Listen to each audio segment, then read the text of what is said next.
Aujourd'hui, nous allons avoir la suite de l'enseignement que nous avons commencé il y a 2 semaines sur l'Eucharistie. Donc, nous voyons aujourd'hui la deuxième étape, comment vivre la Sainte Messe. Donc, j'encourage ceux qui n'ont pas encore eu l'occasion d'écouter cet enseignement de se rapporter à la première vidéo qui a été publiée, sur YouTube. Je voudrais faire un rappel avant d'entrer dans le vif du sujet. Donc, le rappel, le voici. Je vous ai expliqué comment vous pouvez vous préparer pour vivre la messe dans cet enseignement dont je vous ai parlé. Donc, j'insiste de venir, je vous propose de venir un peu avant le début de la célébration, de prendre un temps de silence. Et c'était environ, j'indiquais environ 15 minutes. Et pour vous recueillir avant que la messe ne commence.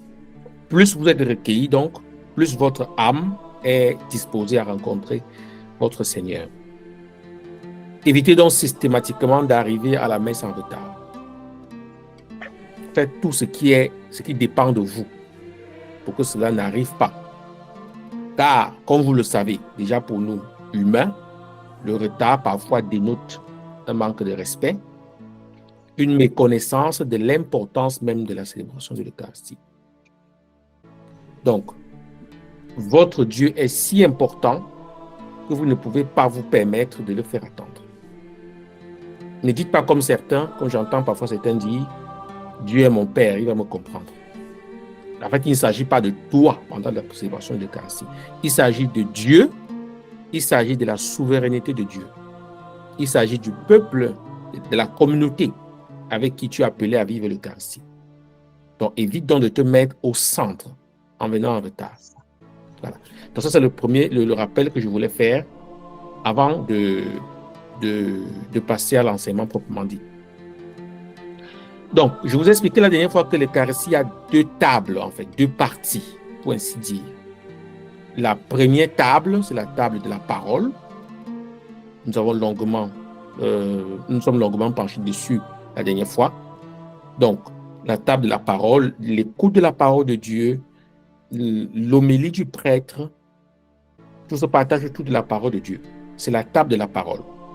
Et la table eucharistique, cette partie eucharistique que je vais voir avec vous aujourd'hui. Et je rappelle que la partie eucharistique, pour bien vivre cette partie-là, il faut avoir bien vécu la partie précédente. Donc, la manière avec laquelle nous vivons l'Eucharistie, la partie eucharistique, dépend de celle avec laquelle nous avons vécu la partie dite consacrée à la parole. Pourquoi? Parce qu'il s'agit du même Jésus. Dans la parole, nous rencontrons Jésus, semence de parole, qui ensemence nos cœurs de sa parole. Alors, dans l'Eucharistie, nous le rencontrons comme pain qui va faire porter du fruit à la parole qu'il a semée en nous. En créant, en suscitant des dispositions de cœur qui conviennent à la parole que nous avons accueillie. Donc, vous conviendrez avec moi que cela n'a aucun sens de participer uniquement à la table de l'Eucharistie. Et pour l'Église, et je rappelle, pour l'Église, on ne peut pas participer à la table de l'Eucharistie si on n'a pas pu participer à la table de la parole. Donc, on ne communie pas au corps du Christ si on n'a pas écouté la parole de Dieu, on n'a pas participé à la première partie de l'Eucharistie. Donc, c'est une partie donc, qui est très importante. La partie donc, de l'Eucharistie, la partie eucharistique, débute avec l'offertoire. Donc, l'offertoire. L'offertoire, c'est quoi?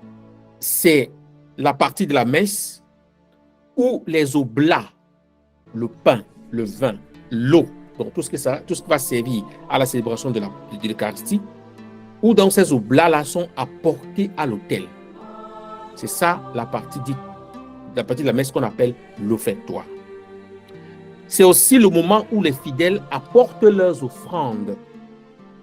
Il faut bien comprendre que dans l'histoire de l'Église, l'Eucharistie était célébrée avec le pain et le vin que chaque famille apportait. Donc, les familles qui assistaient à la célébration apportaient du pain, du vin, le nécessaire pour célébrer l'Eucharistie. Cela a été donc mis en commun et on célébrait ensemble avec ce que les gens avaient apporté. Pour des raisons de commodité. On a donc dû arrêter les oblats, comme vous le savez, dans la forme d'aujourd'hui. Mais cela n'annule pas cette partie de l'offertoire où le fidèle est appelé à donner son offrande pour la célébration de l'Eucharistie.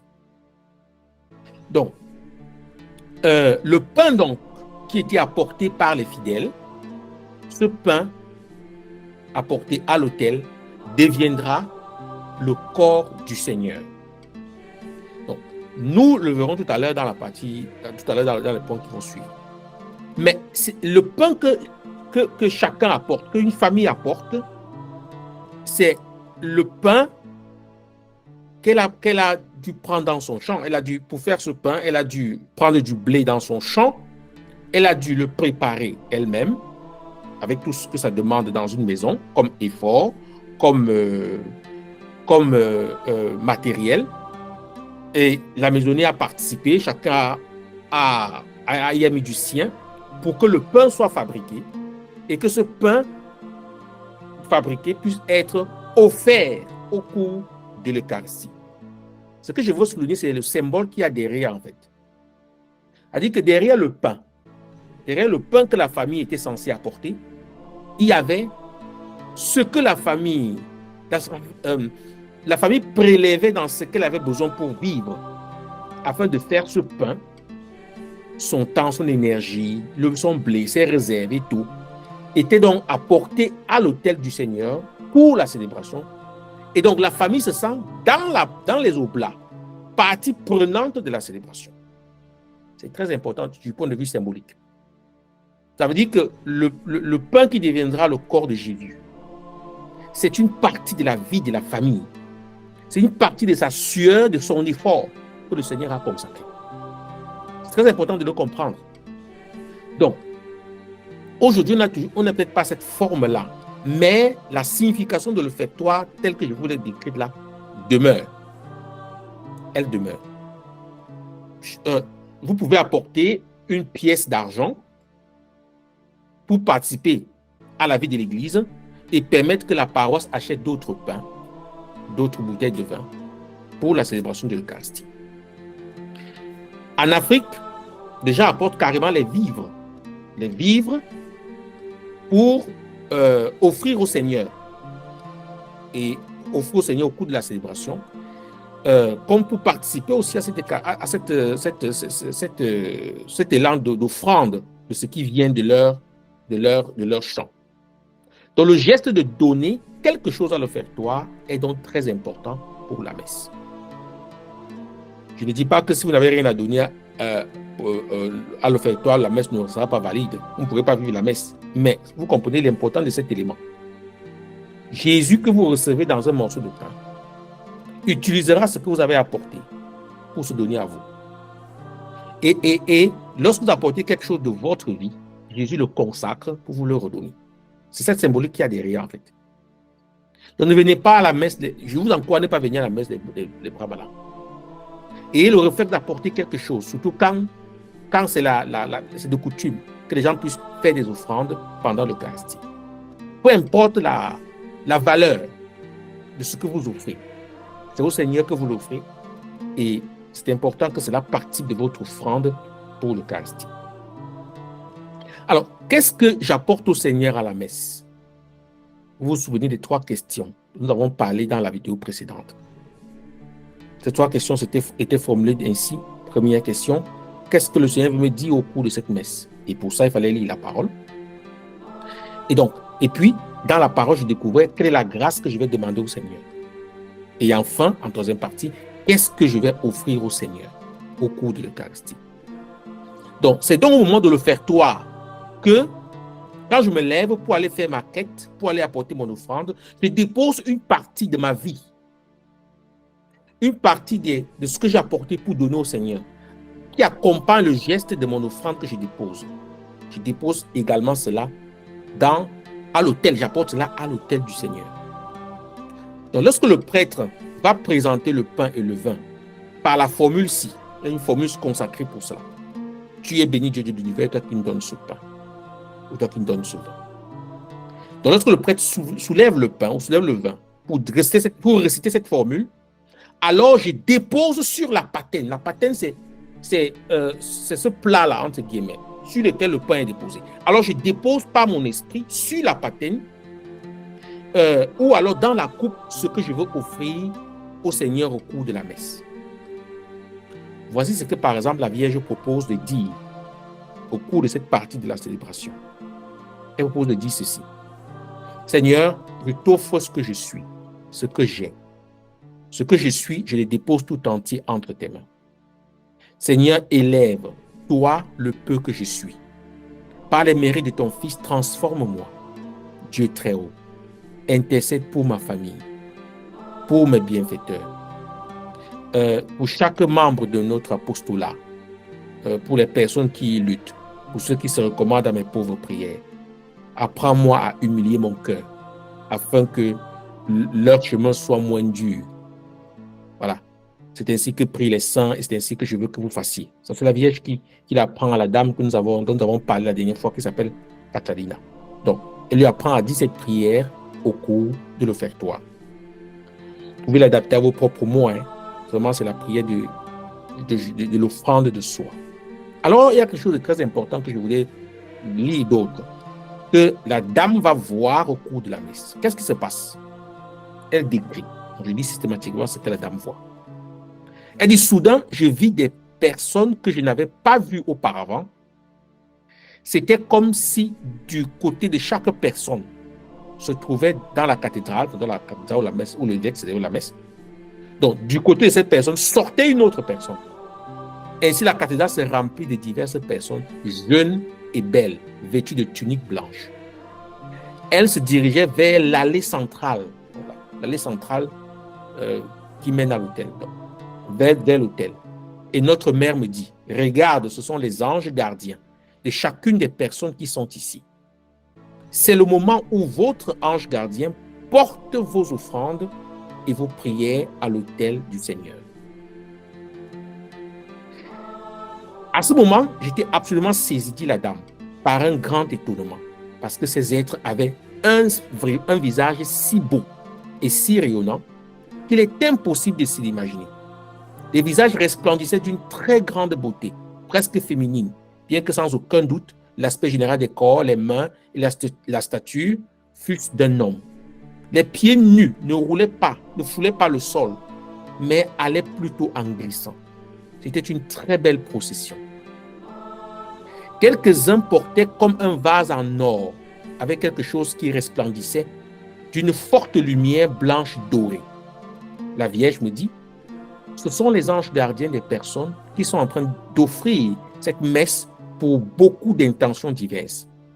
Des personnes qui sont conscientes de la signification de cette célébration, de celles qui ont quelque chose à offrir.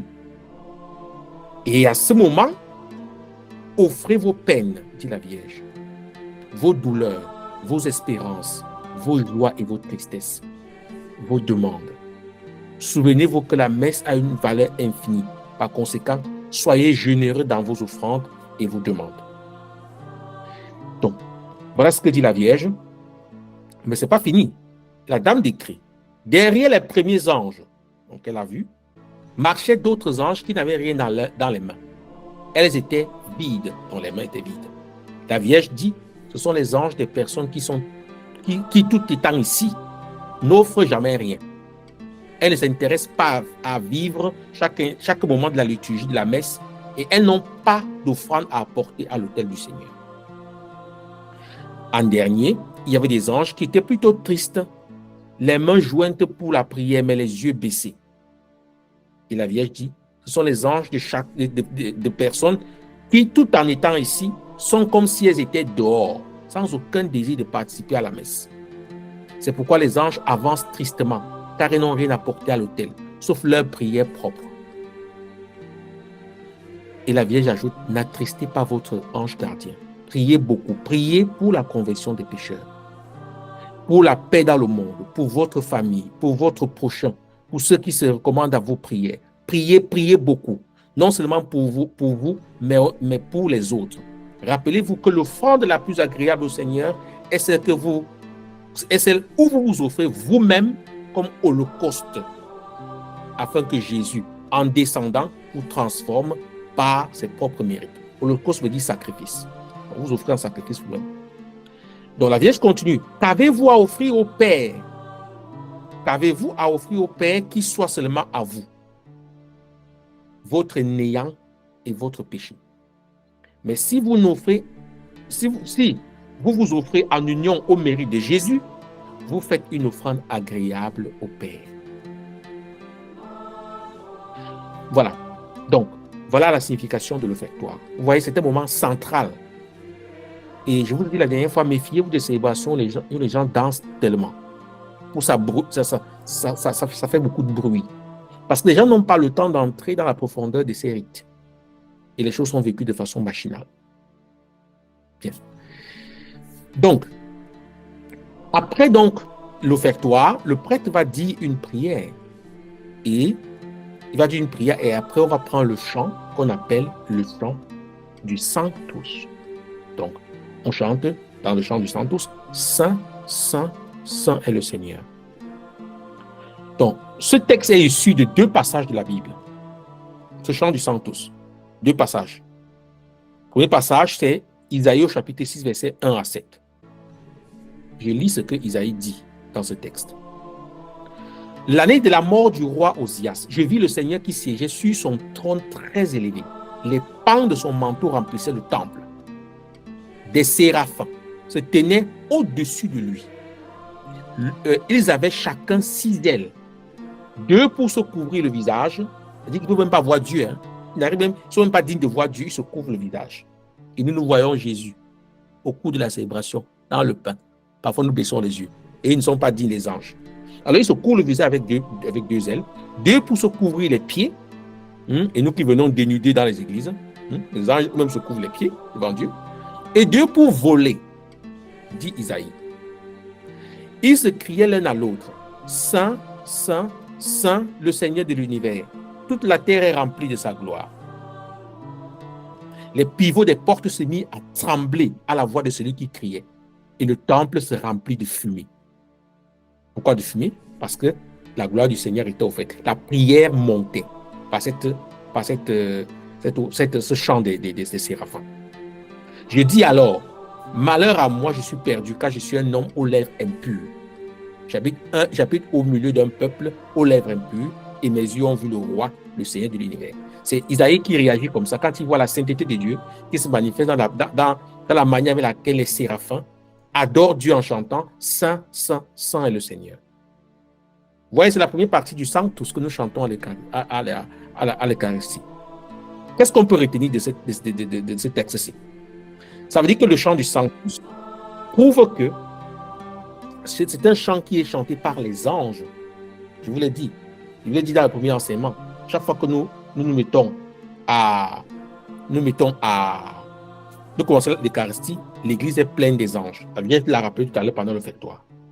Et ces anges-là chantent le Sanctus. Donc, c'est le chant des anges. Et voilà, il y a une deuxième partie de ce chant qui vient de Jean chapitre 12, verset 13. Je lis le passage. Les gens prirent les branches de palmier et sortirent à la rencontre de Jésus. Ils criaient, Hosanna, béni soit celui qui vit au nom du Seigneur, béni soit le roi d'Israël. Voilà les 2 parties en fait qui font le chant du Sanctus. Qui veut dire Hosanna? Hosanna, c'est d'abord un cri de demande de quelqu'un qui se trouve dans une situation difficile. Donc c'est un cri pour demander le secours. Dans le psaume 117, verset 25, il est donc écrit, donne Seigneur, donne le salut. En hébreu, donne le salut, au secours. Oshiana, c'est ce terme-là en hébreu, Oshiana. Donc, puis le sens de Hosanna, qui veut dire le cri de secours, a changé progressivement dans la Bible. Il est donc devenu le cri de celui qui dit le salut, le salut, le salut est arrivé. C'est ce que nous voyons en fait avec Jésus. Jésus qui est acclamé par la foule. Hosanna au fils de David. Donc, qu'est-ce que nous pouvons donc retenir de ces deux choses importantes? Le chant de Hosanna, le chant des Sanctus, c'est un chant que chantent les anges avec nous dans la messe. les anges chantent le chant du Sanctus avec nous dans la messe. C'est un chant qui signifie un appel au secours. C'est un appel au secours là où nous avons déposé sur l'autel, en fait, nos offrandes et nos demandes. En déposant nos offrandes et nos demandes, nous crions, nous appelons Dieu au secours, en fait. Et enfin, c'est un chant de jubilation, que le salut est là. Ce salut est là, ça veut dire quoi? Jésus lui-même vient. Ce qu'on dit, au celui qui vient au nom celui qui vient au nom du Seigneur. Donc, celui qui vient apporter le salut, c'est donc Jésus. Il viendra tout à l'heure sur l'autel. Une fois que le chant va terminer, Jésus descendra sur l'autel. C'est ça, en fait, ce chant du Sanctus que nous prenons. Voici ce que Catherine a dit au sujet de ce chant dans son bouquin, où la Vierge lui enseigne la messe. Arrive le moment où la préface se termine, la préface est la petite prière que le prêtre dit avant le chant du Sanctus. Lorsque l'assemblée commence à dire Saint, Saint, Saint, instantanément, tout ce qui était derrière les célébrants, donc tout ce qui était derrière les célébrants disparu. Donc tout ce qui était derrière les prêtres et tout ça qui célébrait a disparu. Sur le côté gauche de l'évêque, donc de Monseigneur l'archevêque, en forme diagonale en arrière, apparurent des milliers d'anges, des petits et des grands, des anges avec des ailes immenses, des anges avec des petites ailes, des anges sans ailes, comme les premiers. Les mains jointes en prière, en signe de révérence, ils inclinaient la tête. On entendait une très belle musique, comme s'il y avait un très grand nombre de chœurs avec des voix diverses, et tous à l'unisson, il y avait le peuple qui disait « Saint, Saint, Saint ». Voilà. Donc, c'est cette prière du Sanctus. Venons à la consécration. Consécration, le moment le plus important de l'Eucharistie. La consécration. Le prêtre dit les paroles de Jésus et invoque l'Esprit Saint. Et l'Esprit Saint transforme, l'Esprit Saint descend sur les oblats et transforme le pain et le vin en corps et en sang de Jésus. Jésus est là sur l'autel. Il est là pendant la consécration. Il vient à l'appel du prêtre et il se donne. Nous sommes donc transportés au Golgotha. Nous sommes témoins de façon spirituelle, le temps de la consécration, du don de Jésus à la croix. Jésus est comme à la croix, avec les yeux de la foi. Nous vivons ce qui s'est passé au Golgotha. Le corps et le sang de Jésus sont offerts au Père. Et à nous, ce corps-là, à la croix, est offert au Père et à nous. Et durant ce temps-là, il convient d'avoir le recueillement qui compte, le recueillement que ce moment important appelle.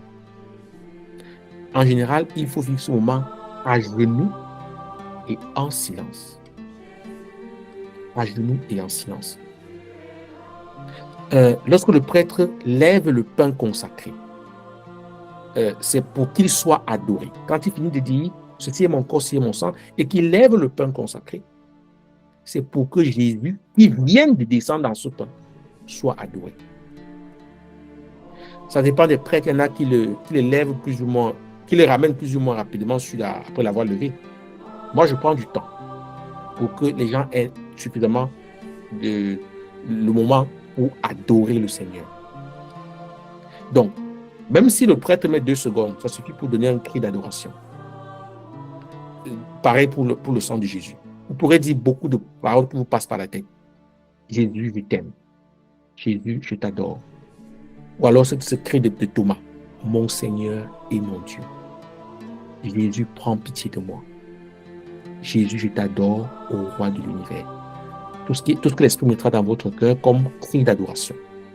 Vous pouvez dire au Seigneur qui arrive à cet instant. Il faut le regarder. Ne baissez pas la tête. Regardez le Seigneur durant ce moment. Fixez-le. C'est le plus grand miracle qui se produit. Jésus ne fait pas de plus grand miracle que ça. C'est le plus grand miracle. Que Jésus descende dans un morceau de pain pour se donner à son peuple. C'est le plus grand miracle. Et Dieu, donc, pendant ce temps, Dieu descend dans l'assemblée. Dieu descend dans l'assemblée. Gardez le cœur vraiment tourné vers lui pendant cet instant-là. Il est présent. Et durant la messe, vous pouvez recevoir une effusion de l'Esprit Saint. Et même renouveler votre fusion de l'Esprit. Pourquoi? Parce que c'est l'Esprit que le prêtre invoque sur le pain. Et en invoquant l'Esprit sur le pain, le prêtre invoque sur l'assemblée. Donc, si vous êtes distrait, ou alors si vous pensez que ça ne vous concerne pas, vous pouvez rater une occasion de renouveler votre fusion de l'Esprit. Par exemple, le prêtre dit deux choses, deux prières dans des prières eucharistiques différentes. Il dit par exemple ceci, quand il prie, après la consécration. Humblement, nous te le demandons, qu'en n'ayant pas au corps et au sang du Christ, nous serons rassemblés par l'Esprit Saint en un seul corps. L'Esprit Saint en un seul corps. Ou alors, ailleurs, il dira, quand nous serons nourris de son corps et de son sang et remplis de l'Esprit Saint, accorde-nous d'être un seul corps et un seul esprit dans le Christ.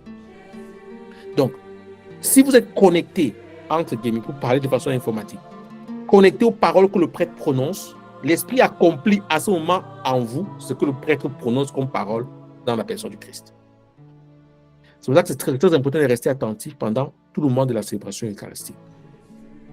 Donc, vers la fin de la prière eucharistique, le prêtre prend le corps et le sang du Seigneur et offre ça au Père. Et il va dire cette prière par lui, avec lui et en lui. À toi, Dieu le Père Tout-Puissant, dans l'unité du Saint-Esprit, tout honneur et toute gloire pour les siècles des siècles. La plus grande gloire que le Père puisse recevoir, c'est celle que son Fils lui donne. Et nous, en ce temps-là, donc, puisque le prêtre offre Jésus au Père en forme de louange et d'adoration, qu'est-ce qui se passe? Pendant ce temps-là, toi-même, offre-toi, en même temps que le Christ qui est offert au Père, offre-toi au Père dans cet élan-là. Vous voyez, dans ce moment, il y a le Père et le Fils sont présents et invoqués. Le Père est offert, le Fils est offert au Père dans l'unité du Saint-Esprit. Donc, offrez vous-même à Dieu Trinité pendant ce moment. Quand le Christ crucifié, ensanglanté, est offert à son Père, l'agneau de Dieu. Donc, c'est seulement si le Père reconnaît en nous l'image de son Fils, il agrée l'offrande, notre offrande que nous faisons de nous à lui, le Père. C'est ce que la Vierge disait tout à l'heure. Si vous êtes pécheur, offrez votre péché. C'est seulement donc quand le Père reconnaît en nous l'image de son Fils, alors notre offrande au Père est agréée. Voilà pourquoi quand Jésus s'offre au Père, offrons-nous au Père avec Jésus dans cet élan. Ensuite vient la prière du Notre Père. Je ne m'attarderai pas sur la prière du Notre Père parce que, comme vous le savez, ça fait l'objet de deux enseignements. Deux enseignements suffisamment étoffés que je vous invite à réécouter. Simplement, je voulais signaler que la prière du Notre Père, qui est dite au cours de la célébration eucharistique, Jésus est sur l'autel pendant ce moment. Jésus est sur l'autel. Alors, la prière qui est dite avec Jésus, en présence de Jésus. Donc, raison pour laquelle il faut penser aux mots qui sont prononcés, parce que c'est Jésus qui nous l'a enseigné. Alors, il est là, nous le disons avec lui, nous le disons par lui. C'est important de penser à toutes les paroles qui sont prononcées. Donc, on fait dans les deux enseignements sur la prière du Notre Père. Je ne m'attarderai pas là-dessus. Il y a un moment qui est très important, c'est le moment de la communion. Ce moment de la communion. La communion, c'est un moment très important. C'est le moment où Jésus, qui s'est livré sur l'autel, va se donner à vous. Il va venir vous rejoindre dans votre personne. Il faut donc prier avant de le recevoir. Il faut prier avant de recevoir Jésus. Il faut prier pendant que vous le recevez. Il faut prier après l'avoir reçu. Vous trouverez sur notre site internet quelques propositions de prière à faire avant et après la communion. Après, vous pouvez toujours l'adapter à vos propres mots, ce n'est pas un problème. C'est d'ailleurs recommandé, fortement recommandé. Pour recevoir Jésus, il vous faut avoir soif de lui.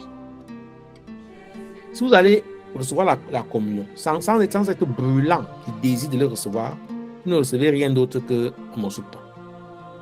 Il faudrait que votre cœur soit brûlant du désir de le recevoir, alors Jésus vous comblera de façon immense lors de la communion. Si vous êtes dès que vous êtes dans le rang, si la communion se distribue et que les gens se mettent en rang, ce n'est pas le moment de bavarder, de faire un clin d'œil à qui j'ai reconnu telle personne à l'église, je salue un peu en passant. Ce n'est pas le moment. Commencez par vous recueillir déjà pendant que vous avancez vers le prêtre pour le recevoir. Priez dans votre cœur. Vous savez quelle était la grâce que les textes ont inspiré de demander à Jésus. Qu'on fait l'enseignement précédent, le premier enseignement sur comment vivre la Sainte Messe, où j'expliquais cette grâce qu'il faut demander au Seigneur. Et c'est inspiré des textes. Et vous savez donc, quelle est cette grâce-là? C'est le moment de demander cette grâce. C'est donc le moment de demander à Jésus cette grâce. Donc, ayez en mémoire, recevez cette grâce-là et ça en mémoire. Si le texte a parlé du pardon et qu'il arrive, vous devez donner des pardons difficiles, demandez au Seigneur la force de pardonner. Et c'est là, après l'avoir reçu, que Jésus viendra en vous et vous donnera cette force de pardonner.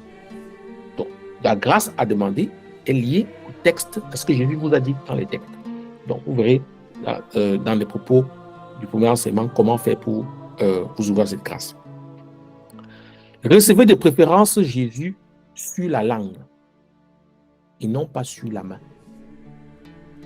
De préférence, recevez-le sur la langue.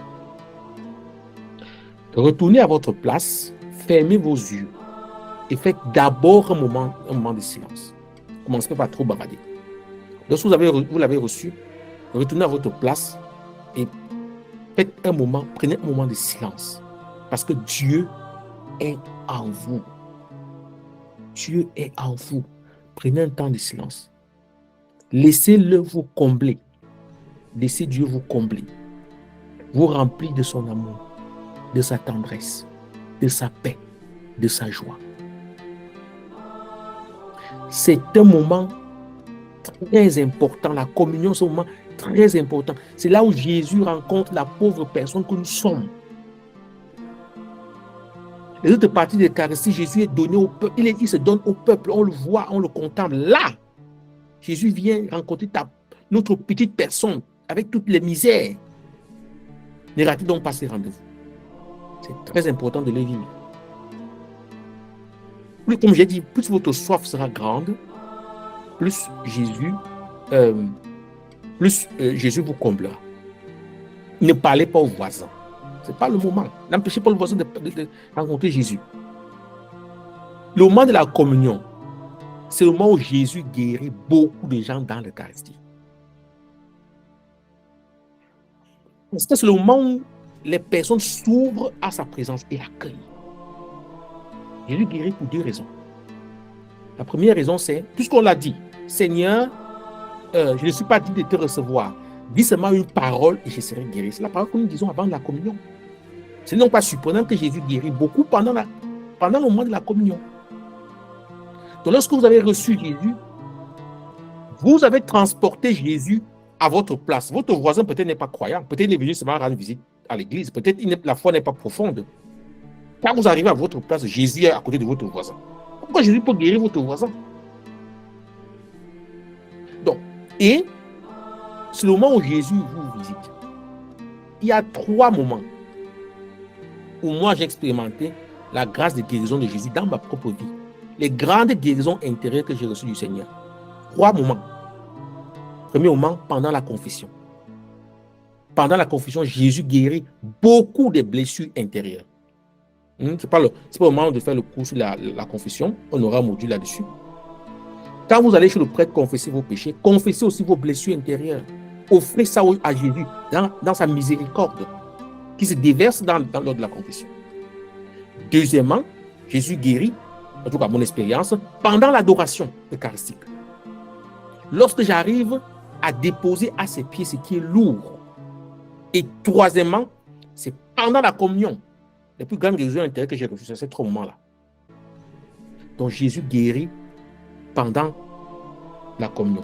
Prenez le temps de le recevoir et gardez silence. Si ton cœur est lourd et triste, c'est le moment de t'ouvrir à la joie de Jésus. Jésus veut que ce moment de silence soit un moment de cœur à cœur avec lui. Une fois, Jésus te montre à une sainte, après la communion. Il est plein de sang, plein de... il est triste. Il a un aspect vraiment pas glorieux.